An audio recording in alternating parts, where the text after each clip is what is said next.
3 days, 4 days of music event. So we begin with today's lecture, and then this evening we have a movie show. So if you want to see how teaching Miss Seattle, go see the movie at Christian Theater tonight at 7. And tomorrow we have 2 lectures, one at noon right here, and the other at 4 at the Burton Memorial Tower. Both are talking about how contemporary Chinese reconstruct historical music. So it's past and very exciting.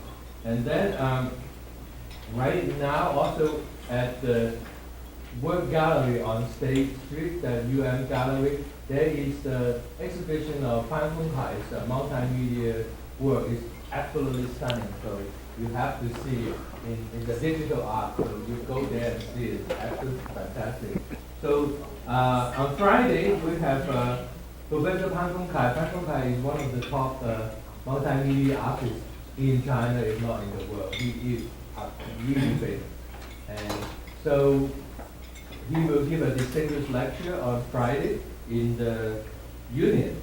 And then that evening we have a concert of new compositions reading for traditional musical instruments. So this is really new kind of development.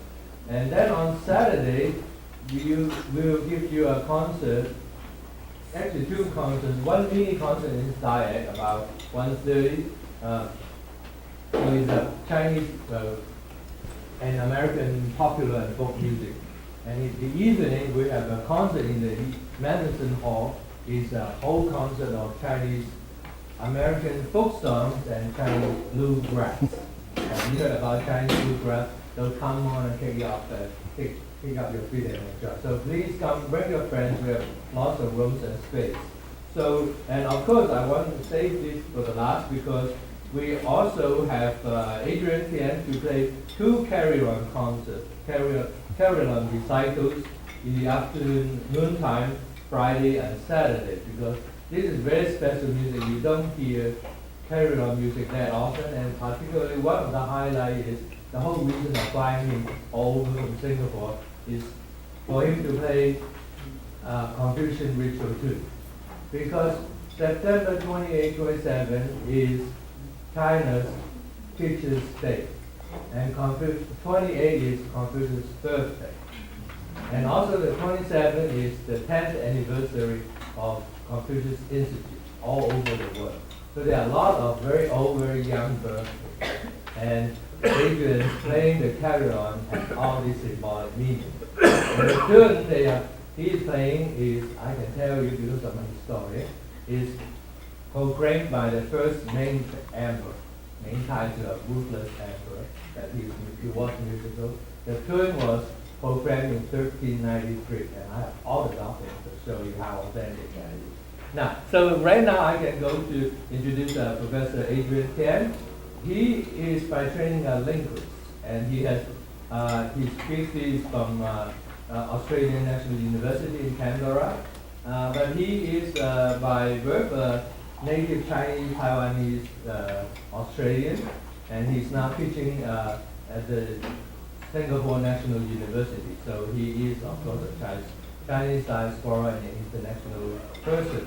He has written many books, 2 books, and quite a number of articles on Chinese linguistics and arts. 2 books. The title one is The Children's Chinese Mandarin During the First 4 Years. So he does a lot of experimental linguistics, showing how kids learn to speak Chinese language. And the other book is very related to today's talk. It's called The Semantics of Chinese Music, because Adrian, besides a very good linguist, is also a very good pianist and carry-on. So, and I know that in the world, there are not that many carry-onists who can play at that level. And that's why I want him to come. And of course, he happens to be a good friend too. So without further ado, let's welcome Professor Tien, and he will talk his linguistics on music. So, Adrian. Thank you.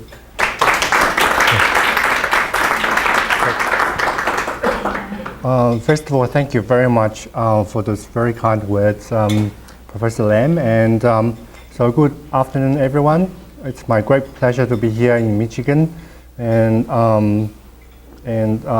First of all, I want to extend my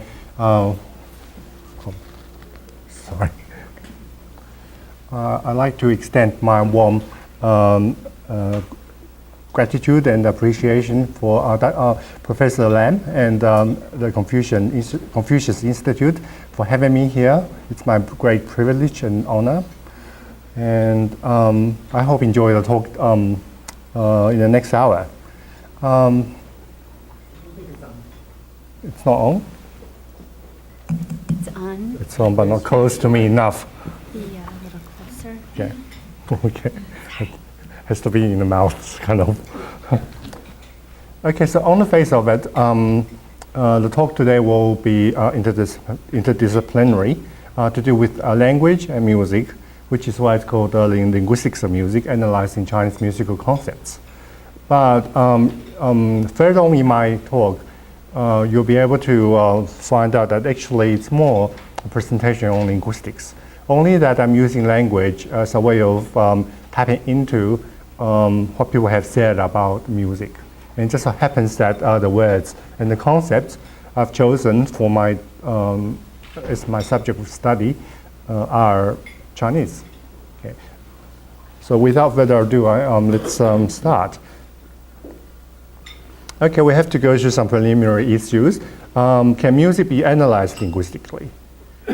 Does music have meaning? Why should music be analyzed linguistically? How we should go about it? And what are we analyzing?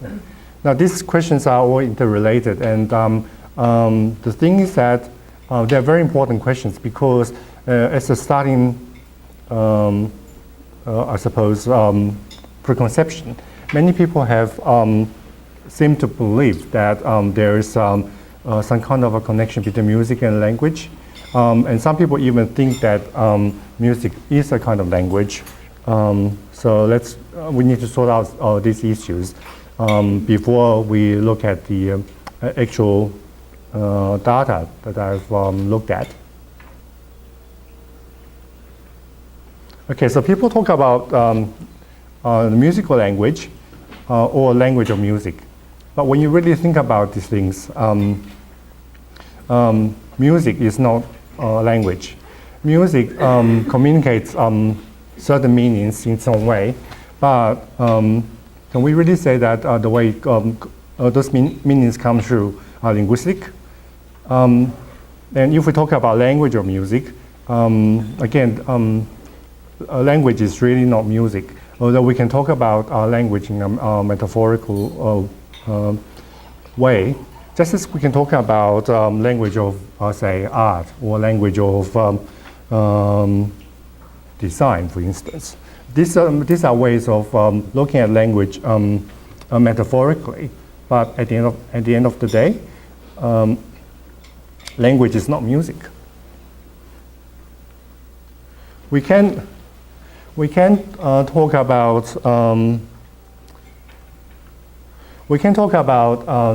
the certain linguistic-like qualities of music, but as I said before, music communicates certain emotions and feelings, but these kind of meanings are not really linguistic at all. And a language may sound musical, but when you really look at it, it's the features in the language that make it sound musical. So, for example, people may comment on how Chinese being so tonal sounds musical as a language, but that's only how it sounds to our ears. It doesn't make the language music. Okay. The same thing with French. People say how French sounds so lovely and maybe sexy, but that doesn't make French music, language, music.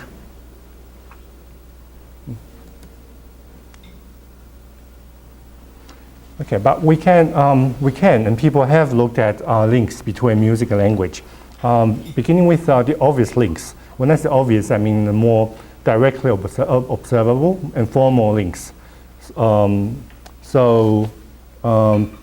Many people have, including linguists, have looked at sound elements of a language. especially the phonology, the phonetics, and the tones of words, and how this may remind us of musical notes, melody, and pitch, and as well as how the two may be interconnected. So we've had some famous linguists, both in the West and in the East, looking at those direct links.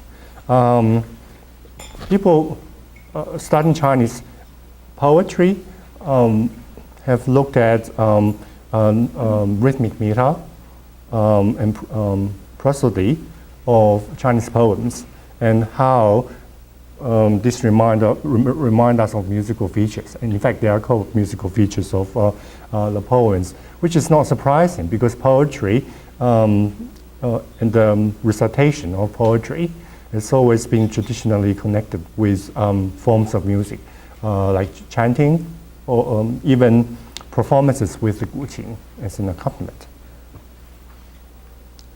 But when I enter into this kind of study, what really captivates me, especially as a semanticist who tries to come to grips with meanings, is the idea of meaning. So in languages, we have linguistic meanings. In music, apparently we have musical meanings. But I'm curious as to whether the two really are the same thing. Whether we can look at linguistic meanings the same way as we look at the so-called meanings of music. Okay, and the answer is no, as you will discover very soon. There can be other ways of looking at indirect links between music and language. So, for example, the way one composes a piece of calligraphy, the brush strokes and so on, that can be compared to musical techniques, and especially musical kinesthetics, which has to do with how one moves as one, say, plays the guqin. People have often compared the way we use brush strokes with how the left hand, especially of the guqin player, as the guqin is being played. Just as in music, we can talk about the idea of musicking. We can talk about languaging, although this is, I can't even say it's a rare word because I don't think the word exists. But the idea is that we can talk about various functions and roles and so on of language and society and so on, activities surrounding language use. In the same way we can talk about music. And lastly, we can look at how we use language just as much as we talk about how we can use music for certain purposes. So the last two categories will be will fall under a similar category. Okay, now I want to go more specifically into the so-called music meaning. The philosopher Peter Keavy said, why should there be something of an occupation or compulsion to find a way to say that music has meaning? And why is this ought to be an unfortunate conclusion that music does not possess meaning? So his position has been quite obvious, that he thinks that there's no meaning in music for various reasons, especially philosophical. He said that when we talk about meanings of words and phrases in language, this is what this word means to me. That's different from saying, this is what this piece of music means to me. So the verb meaning, in these two contexts are quite different. So can you, if you have to rephrase, this is what this piece of music means to me, would you be able to know how? Well, I'm sure you can find alternative ways of talking about this, because this kind of meaning has to do with our interpretation of music, rather than what, say, a musical sentence or musical note actually means linguistically. Okay, so this is a summary of what linguists, many linguists have done. Well, not just linguists, but psycholinguists, neurologists or neurolinguists. These are the sort of things that the kind of methods they've used in coming to grips with meaning. So Jackendorf, for example, he famously used the idea of patterns in the mind, how our minds have an innate ability to pattern things. The same way we pattern certain shapes, like into gestalt holes, or artistic icons, music, how we have our mind has a way of putting sounds together into whole structures, even if the composer didn't do it deliberately. And that kind of ability is supposed to be the same as when we use language. But these are perceptual and cognitive abilities. Can we really say that these abilities tell us something about meaning? Well, maybe, maybe not. And scholars like Kretschmer, Koopman, Davis, and so on, they've talked about how music can have a subjective and objective meaning.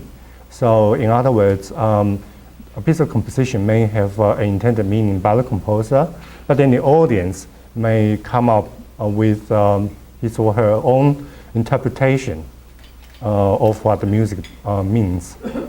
Okay, but then again, can we really say that's meaning, or is it interpretation? People like Patel and so on, the scientists and the neurologists, they've looked at what goes on inside the brain as we pattern things, as we think about meanings. So it could be meanings in language or supposedly meaning in music. But can we say that these are really, well, if we can find neurological networks or connections, what can we really make of these in terms of meaning? I'm not too sure. And lastly, scholars like Tarasti, I think he's Finnish, he, along with some others, have talked about the structural and functional properties of music. So they might look at pieces of music and study what the music means. I have more to say about Tarasti's view just very soon.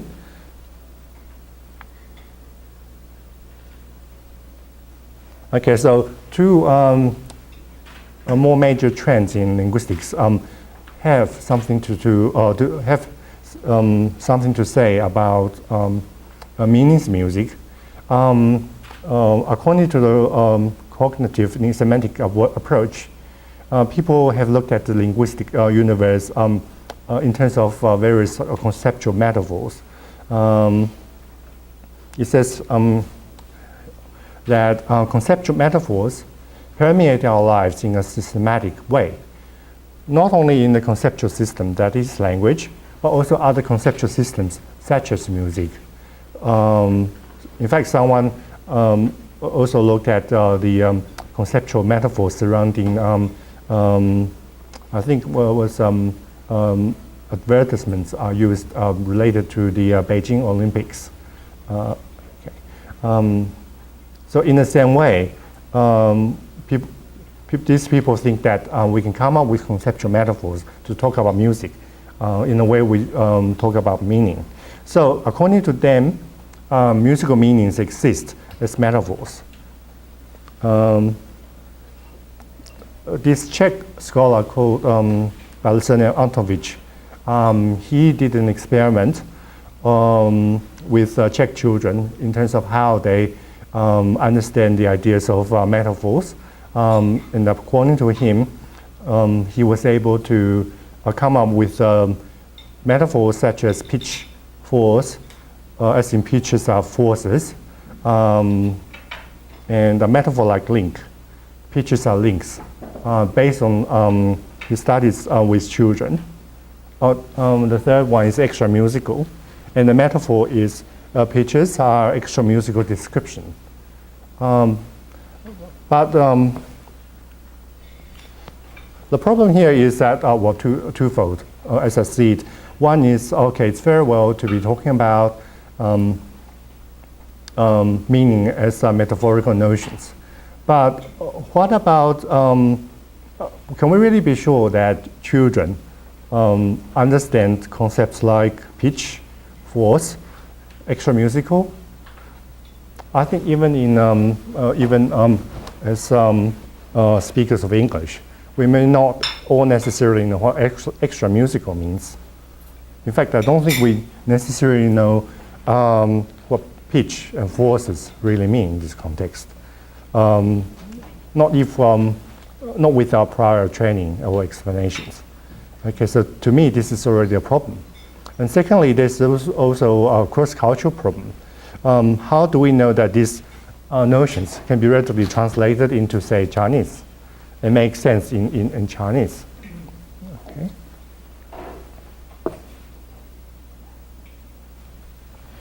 And then there's the other approach, and Tarasti, one of the people introduced earlier. They try to come to grips with the idea of musical meaning as a kind of it's having to do with signs. Semiotics is the study of signs and symbols. Okay, so they talk about the signifier, and so on, how these are connected.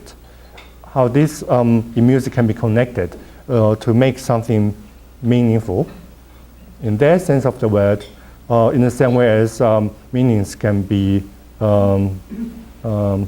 brought about when the signified and signifier are connected. All that we have to know for now is that, well, we can take this except as an example. Basically, all that's saying is that someone who has been educated on, who is educated enough on Baroque music, will be able to make sense of the meaning that the fugal subject represents the cross and thus the Christ. Okay, but there are many problems with this, because one, it's assuming that in order to understand the meaning behind a Bach fugue, one needs to have knowledge of Bach music and his compositional styles and idiosyncrasies. And two, it's not really saying much about meanings in music at all. It's talking about the symbolic representation of a certain musical motif. Okay, but musical motifs cannot be said to be the same as linguistic meanings. Okay, so having reviewed all those, what people have said about so-called meanings in music, to me, I take the same view. I share the same view as Peter Kiwi. Passionate as I am about music, I don't think music itself contains a meaning. So it's not so much music as such, as it's a concept about music, or concept based on music, or concepts that have a reason for music, with the words that they represent and phrases and so on, that are meaningful, which is what I mean by semantic content, and that we can make sense of. It's the best way we can make sense of something. So if we go back to something like this, even if it's true that Bach manipulated certain motifs for certain meanings, like the cross and the Christ, there still has to be a way of talking about it. And if talking about it is necessary, explanations and so on, then it's verbal. And if it's something verbal, it has meanings, and we can talk about it, we can explain it. All right, that's the way to go, according to me, rather than going straight to the sound and music and pieces of composition to try and get something linguistic out of them. Because after all, like I said at the beginning, music and language are two different genres.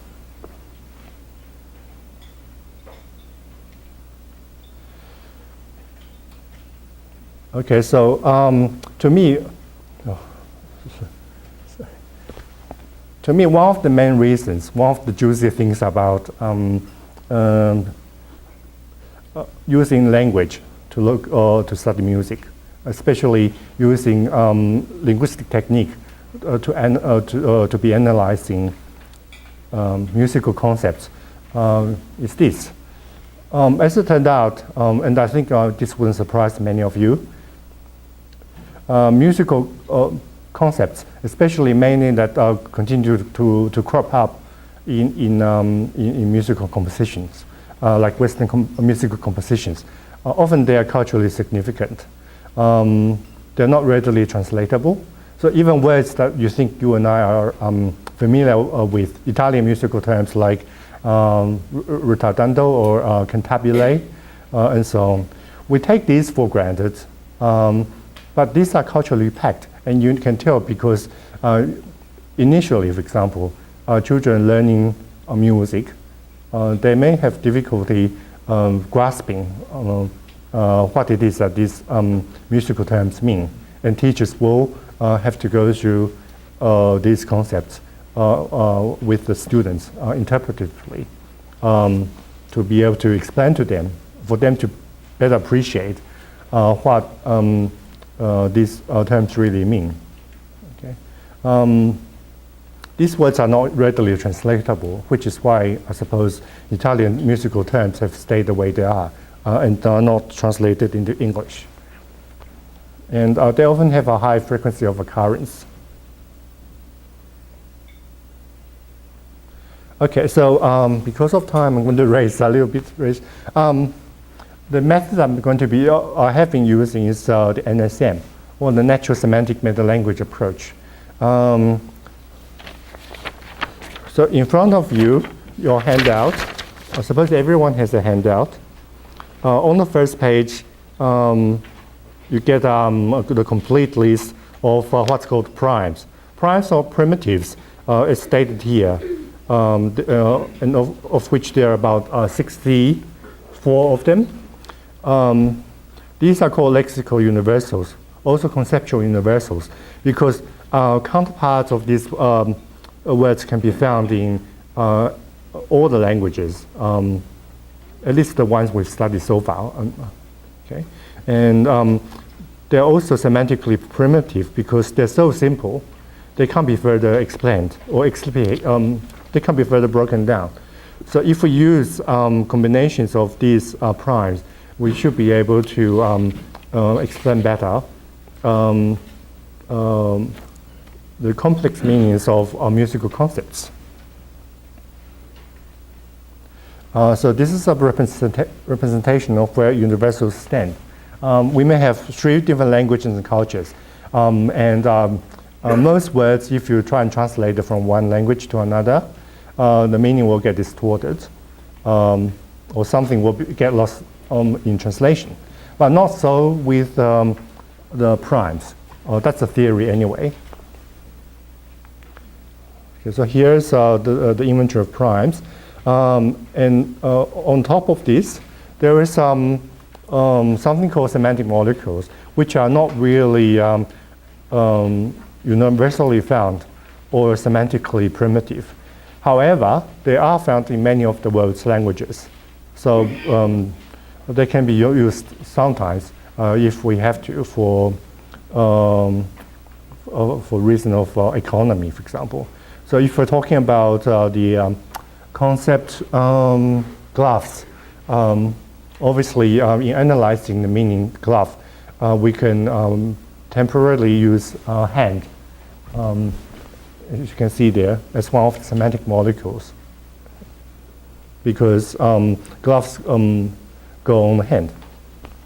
The idea is that we can put together, we can try and explain the meanings of something complex using a combination of the NSM primes. So this is what I've been working on, and so for the rest of the time, I show you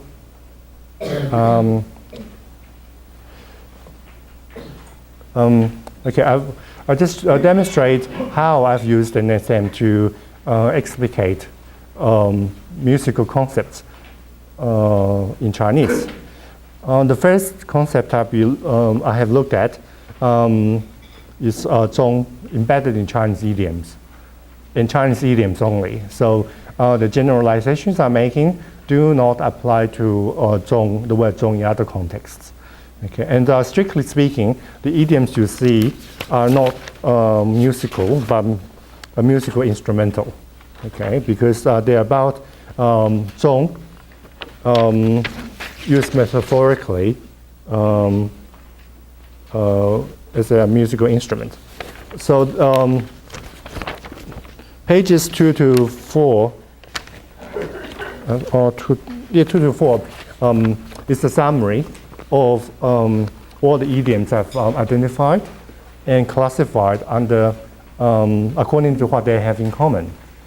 And in the end, I came up with 8 categories of idioms based on zhong, and so we can look at them very soon. But why zhong? Because zhong is a very part of campanology. It's a very important part of Chinese campanology, which is the study of bells in Chinese culture, along with how bells are cast and so on. Okay, so just a quick brief on bells in the Chinese culture.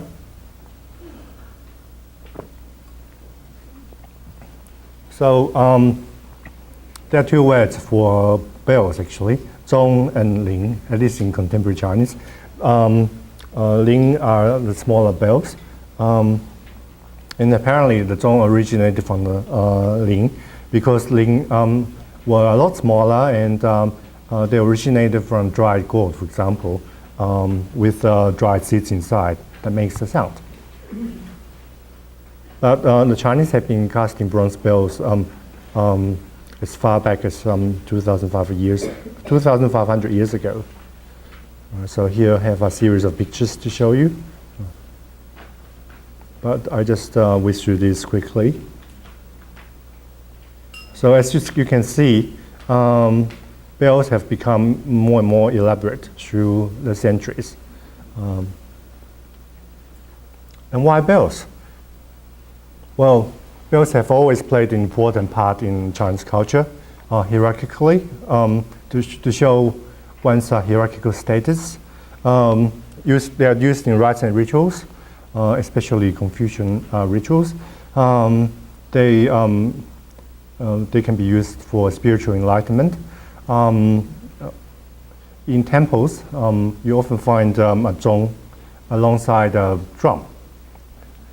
And the bell is also appreciated as a cultural relic or objet d'art.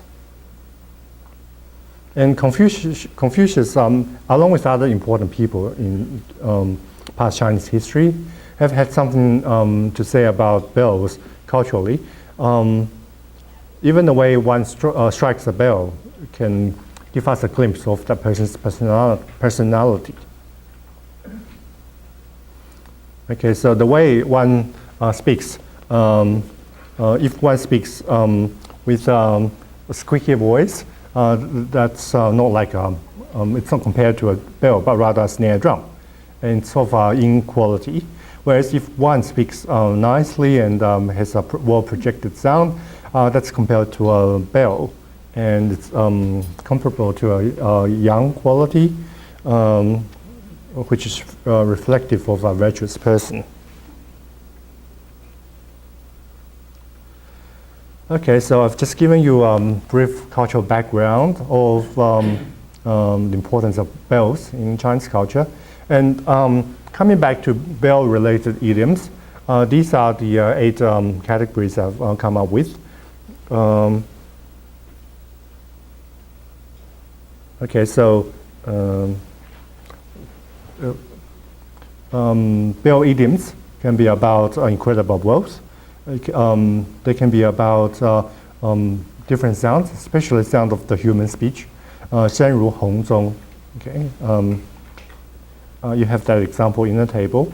It can be about wise or talented people, about longevity, old age, and people being so old they probably can't move, very mobile. Just as those big bells are, they look really bulky and really hefty. You can't easily move them. They can be about someone's social prestige, someone holding high office, for example. The zong can symbolize, well, it can be featured in natural phenomena because the bell, being a sensitive and even spiritual instrument, is supposed to, people in the past claim that a bell will ring in response to a great natural disaster, especially. Okay, so the seventh category is about the bell being, and here it also smaller bells being functional. And if someone hears the bell, the sound of the bell, but pretends that he's not heard it, this is deceiving oneself. So this is where the function of the bell sound comes in. And lastly, the zong can be used as a positive emotion, which or certain positive attitudes. Okay, so I will just present to you an analysis of the first one. So these are the two idioms under the first category. 钟鸣鼎食 or 钟鼎之家. And as you can see in the picture, this is a picture of opulence and wealth. Only the wealthiest, the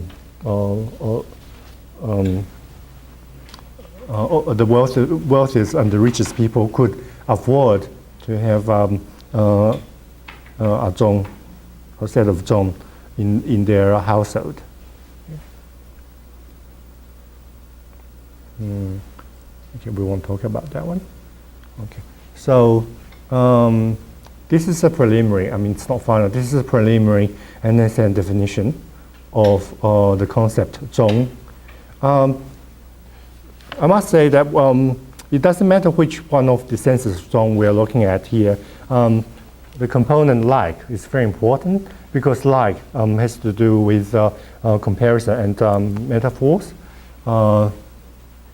Comparing the zong or certain aspects of the quality of the zong to other things. So people think like this about this someone, about this wealthy person. This someone is not like everyone else. She or he is someone above other people. This may not sound like completely natural English, but especially the configuration, someone above other people, this has often been used to capture the idea of a hierarchy. This person is big or prestigious. This person is so rich, she can have anything she wants, eat. Well, here I'm using eat temporarily as a molecule. Whatever he wants, live very well somewhere he wants. And most other people cannot be like this someone, or even no other people can be like this someone. And E is a part that captures the analogy. It's like this someone has a zong in the same way. She can have anything else he wants. Because other people can't say the same. But other people can't have bells just because they want to. And people think something very good about this. This is the evaluative element behind zong used this way in the first category. Okay, so this is a kind of John were talking about, maybe not to this extent, but this is an outstanding example of bells used for, say, imperial entertainment. Okay, because of time, we will show the other pictures. Okay. Okay, and the last two concepts I will be discussing are Rou and Gang. And see here, the fact that Rou and Gang are respectively translated with many different translational possibilities says something about how these are cultural concepts. Because otherwise, you would imagine to be able to find an exact translational equivalent in English, but you can't. So let's start with Rou. If we look at the ideograph, Rou originally referred to something like a twig, something that bends and is really flexible. It's very gentle, and some people describe the kind of gentleness or flexibility as having a kind of feminine attribute. But if we really look more closely to other examples, when we talk about Rou is not necessarily just about something feminine. The so-called masculine music can also use Rou. So if we look at ancient depictions of dances, we see something similar, I suppose, in shape. This sort of really nice and gentle and winding dance movements.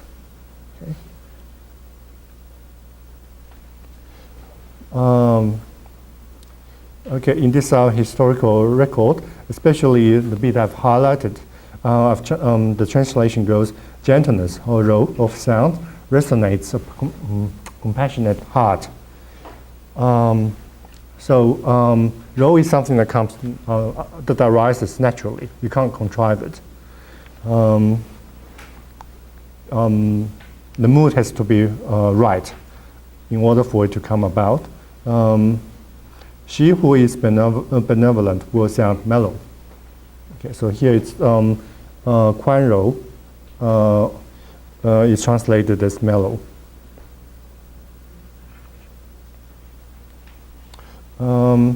This is a contemporary quote. It refers to a piece of music, contemporary composition, which has a soft and beautiful, mild and direct demeanor. So that says something about how desirable this quality is. And here's another example. Rouhe, a piece of music has a gentle and downturn section. A music of the south, of the Jiangnan region, is described as Rou Mei. And Rou can be overdone.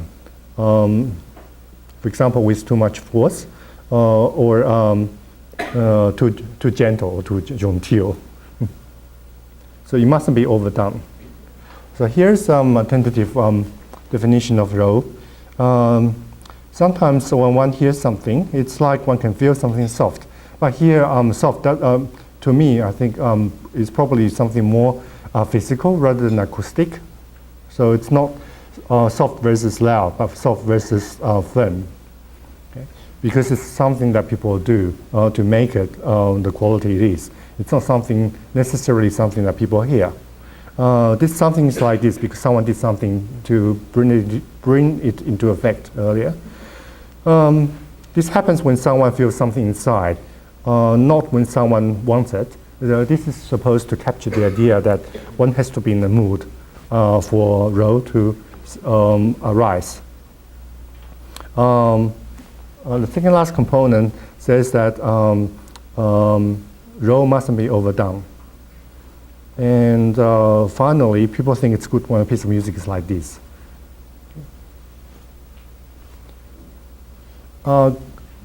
Gang, if we look at the ideograph of Gang, the component on the left-hand side is supposed to stand for a net, and on the right-hand side there is a knife that can slide through the net. But what's interesting about this ideograph is also that it's the pronunciation of the word is applied by the component on the left-hand side. Okay. So there's something, maybe I can't use the word sharp, but maybe originally sharpness had something to do with gang. And gang is also an important notion in Chinese dance, especially sword dancing, either performed by men or women. So here again, we can see that gang is not necessarily just a masculine or feminine quality. Gang is often featured in Gujin playing. What I mean by that is what people say about the way the finger technique should be executed. Gang too can be overdone. But what makes Gang different and not a complete opposite of Rou is that you can have Gang if you want to. You can make Gang come about if you decide to. It doesn't have to be, just necessarily come from the heart naturally. So just to focus on what's special about this meaning, it's like one can feel something firm, and here we don't use the word loud, because loud and soft are probably more specifically Western or non-Chinese Western musical concepts. We like to talk about music being loud or soft, but in Chinese music, at least traditionally, that wasn't as much the case. People tended to talk more about music being soft or firm, because people assume that as a result, music can be soft-sounding or loud-sounding. And I won't have to say more about the rest of the meaning of NSM, except for the second last component. It's important not to overdo it, so not too firm at the same time. Even though Rou and Gang are not direct opposites, people talk about them in similar contexts, especially as a kind of dualistic comparison, in the same way as yin yang. Okay, in everyday language, you also have expressions like 外柔内刚 or 外刚内柔, and this says something about how Rou and Gang are just not just musical, but also are part of everyday language, being important concepts.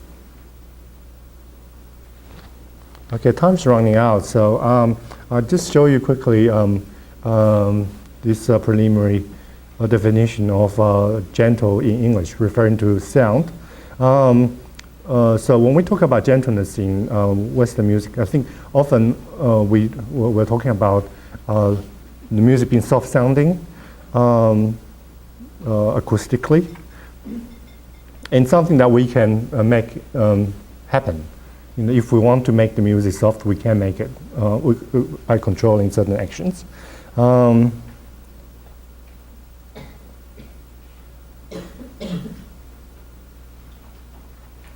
Okay. So, in conclusion, I've given you examples in the way of Chinese concepts, how we can be looking at meanings in music by looking at the meanings of musical concepts, taking them apart in order to then get a closer glimpse of aspects of the music. And these concepts are not detached from Chinese culture, but they are part of the Chinese culture. And as the founder of this theory said, NSN analysis allow us to rigorously study, compare, and explain meanings to outsiders, people who aren't familiar with Chinese musical concepts. Okay, that's all for my presentation today. Thank you all very much.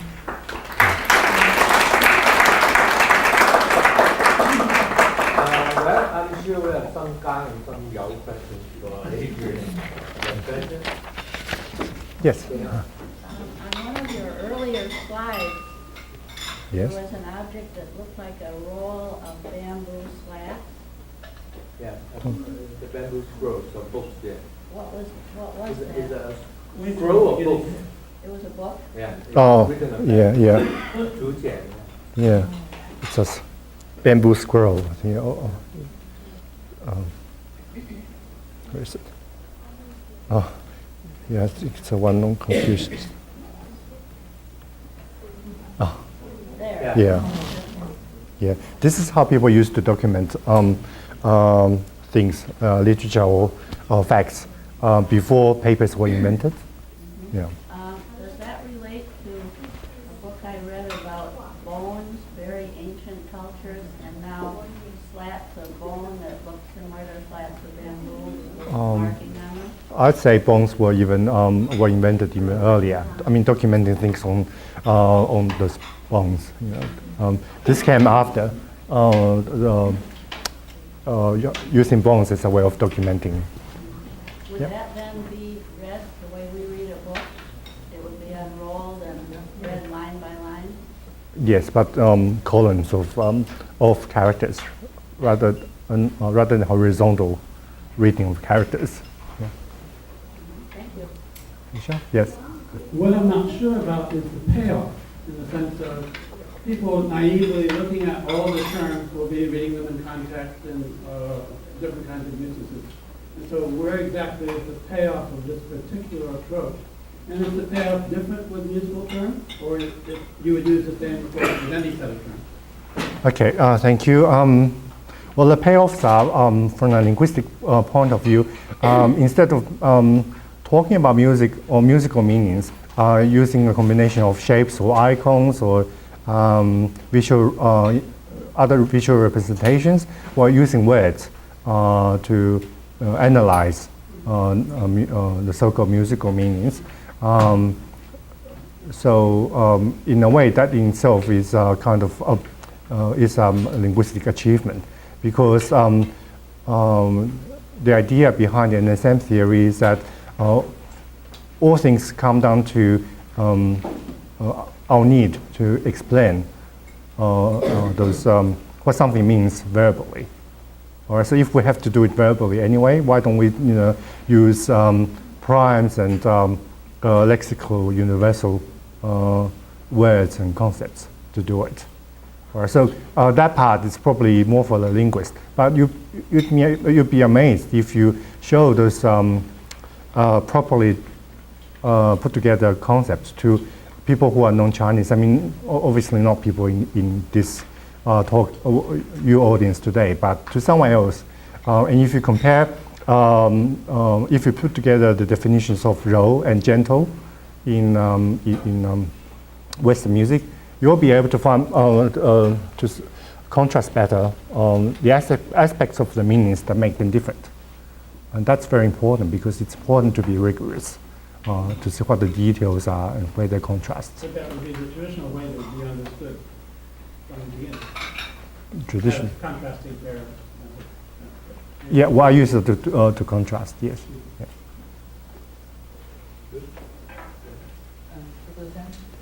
Introduce the concept of Rou and Gang in Guqin player, and I know there will be another set of different views, like each stream have represent different ideas, like the sky, the ground, the emperor, and the governors. And do you aware any of the composers apply this concept in the language music? You mean Rou and Gang? Yeah, Rou and Gang and other Okay. Okay, Rou and Gang, as I've presented them to you, I must say they are, what I've tried to do was to present to you the semantic core semantic core of how they are applied not only to Guqin music but to other forms of music, Chinese music.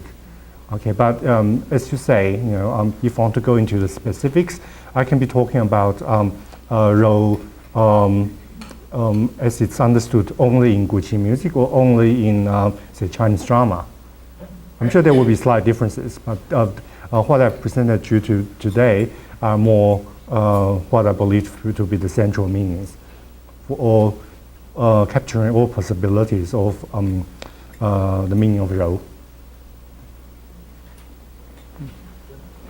Two remarks here. One is that the metaphor, the contrast between our hard and loud and your soft and firm, I should say loud and soft, affects how people perceive other aspects of reality. There's a recent article, I believe, in the New York Times describing how Indonesians view pitches as soft, as thin or thick, and instead of high and low.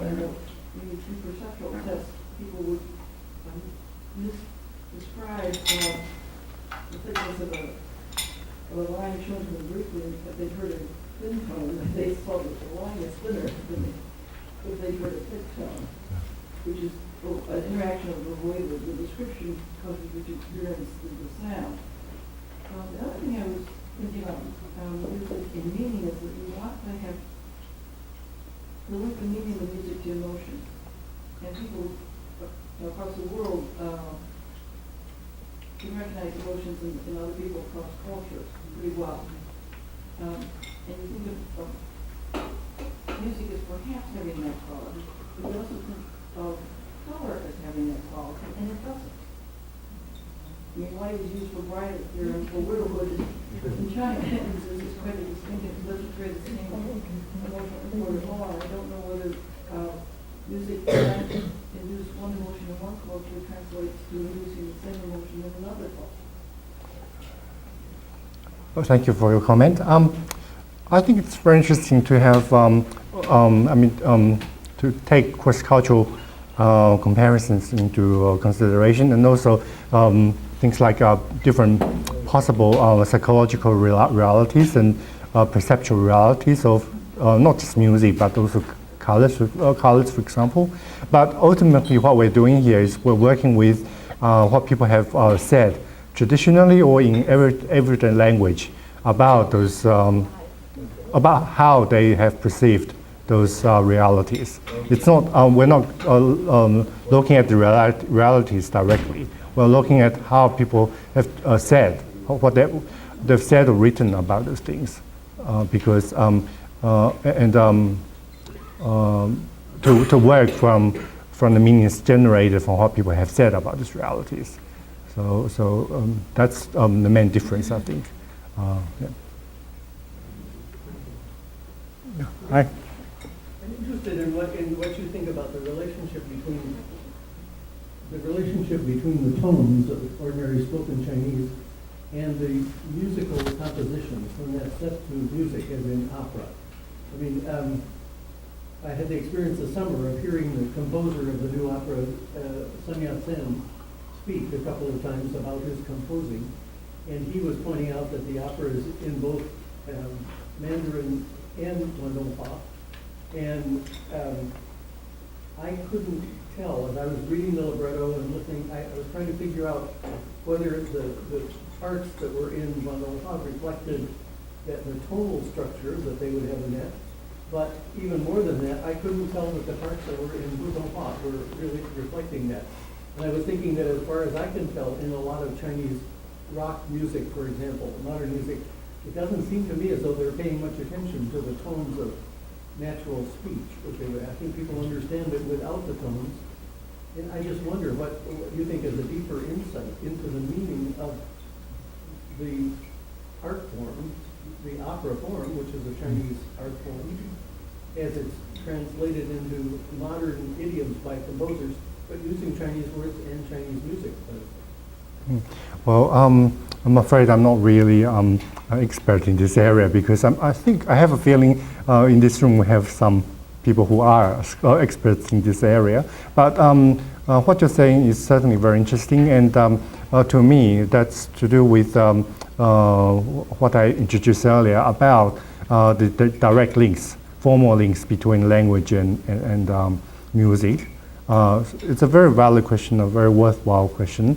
But if you ask me, I think I have been reading or following what people have studied about, say, poems, poetry chanting, for example, and the so-called musicality of poetry in not only Mandarin, but also in other dialects like Cantonese and Hokkien and so on. And in fact, in a module that I teach on Chinese music and literature, one of my favorite examples is I use one famous poem, a poem by Su Si called 水调歌头, and how I've been able to find YouTube different dialectal versions of chanting this poem, in classical times and also in contemporary dialectal terms.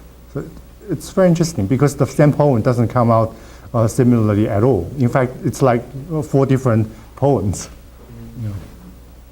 I had always assumed that was the case because most people don't assume that the listener can understand the sung Chinese and Chinese opera, and the subtitles are always there, but the characters are written. And when you're talking in southern China particularly, people assume that the Mandarin speaker may not understand and the Mandarin speaker doesn't understand.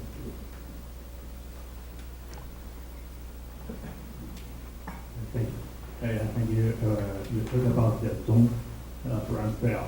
But you give some words in the Chinese is the 老态龙钟 and 一见钟情 and 钟鸣鼎食 word at the 钟. Do you know, or you can tell me the same zong, the bell? I don't know.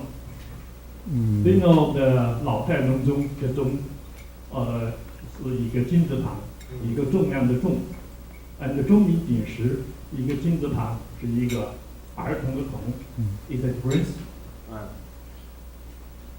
The words may be different idioms, but sounds. Yeah. I suppose, well, obviously you're the expert in this area, but for me, I think the data was collected based on contemporary Chinese, although I know there are derivations in contemporary Chinese that may not be completely correct. But sometimes what we have in contemporary Chinese are come from repetitions of mistakes over the centuries. So I can only say that so far I've looked at this is based on contemporary use of the idioms, not necessarily how people used to use those words correctly in the past. Yeah. Related to zhong, not all uses of zhong are musical, even though it is a musical instrument. So zhong are also used to tell time, to keep time. Right? Yes. And also, later on, the zhongdi, zhuzhao, a lot of the folks later on, they didn't use the cooking, right? They put it on the mantelpiece, right? They put the zhong on the mantelpiece. And no intention of playing it at all. And so it doesn't have any musical meaning at all in that kind of usage. That's right. So in a way, these my examples of zhong-related idioms are not really the most representative examples of musical concepts. Rou and Gang, on the other hand, are. I just wanted to show you. Not specifically musical in any way. So used so widely for a mess of other things. Yeah, well, Rou and Gang can refer specifically music, but they also are used in everyday language, like I show you here. But there's no reason somebody hearing Rou Gang will particularly first think of music, right? No, there's no. But they are used to refer to or describe music, which is why I thought they can be worth studying as well. One or two more questions? This is good. Very resonant discussion. One more? Sam, you have a question? Yeah, go ahead. When you talk about Rou, you cited a passage which says something about the music comes from the heart, right? I was interested in this passage. I wonder if you could tell me where or what the source of this passage is. Thank you. Sima Qian, I think. This one, right? Oh, yeah. Yeah. This one. Very good passage. Yeah, Yue. Yeah. Oh. Thank you. My pleasure. So, and one more? Well, maybe not, then we can let the echoes flow around. You can talk with Adrian on your private. So thank you, Adrian. Thank you.